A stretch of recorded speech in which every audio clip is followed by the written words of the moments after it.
चलिए सीधे शुरू करते हैं। उत्तर भारत एक भयंकर भूवैज्ञानिक उल्टी गिनती का सामना कर रहा है। जरा सोचिए, 2050 तक लगभग 50 करोड़ लोगों के पास पीने का पानी नहीं होगा। है ना हैरान करने वाला? ये कोई साइंस फिक्शन फिल्म नहीं है, ये हमारे सामने खड़ी आज की एक बहुत ही कठोर भौगोलिक सच्चाई है।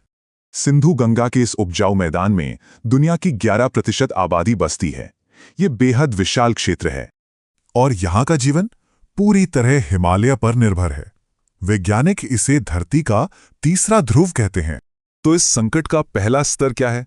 बर्फ के इस विशाल प्राकृतिक भंडार का बहुत तेजी से पिघलना। आंकड़े देखिए, पिछले दशक के मुकाबले 2010 से 2019 के बीच हमारे हिमालयी ग्लेशियर 65% ज्यादा तेजी से पिघले हैं। इसी वजह से आज बर्फ का जमाव पिछले 23 सालों के सबसे निचले स्तर पर आ चुका है। यही क्लाइमेट पैराडॉक्स है।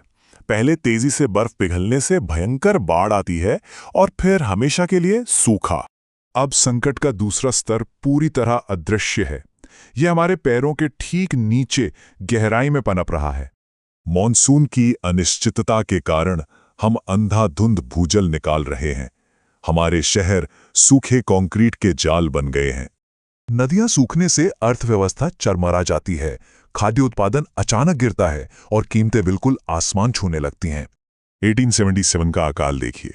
ये खराब मौसम और कुप्रबंधन के घातक तालमेल का एक बहुत ही खौफनाक ऐतिहासिक उदाहरण है। लेकिन आज खतरा कहीं बड़ा है। क्यों? क्योंकि पृथ्वी का औसत तापमान पहले ही 1.4 डिग्री सेल्सियस बढ़ चुका है। खैर, डरने की जरूरत नहीं है। दुनिया भर में इससे बाहर निकलने और अस्तित्व बचाने के सफल मॉडल मौजूद हैं। जैसे नीदरलैंड। उपजाऊ डेल्टा पर बसे होने के बावजूद वे अपनी हाईटेक प्रणालियों से 90% से अधिक पानी बचाते हैं। हमें नदियों को असीमित संसाधन मानना बंद करना ही होगा। असल में ये बेहद नाजुक पारिस्थितिकी तंत्र हैं।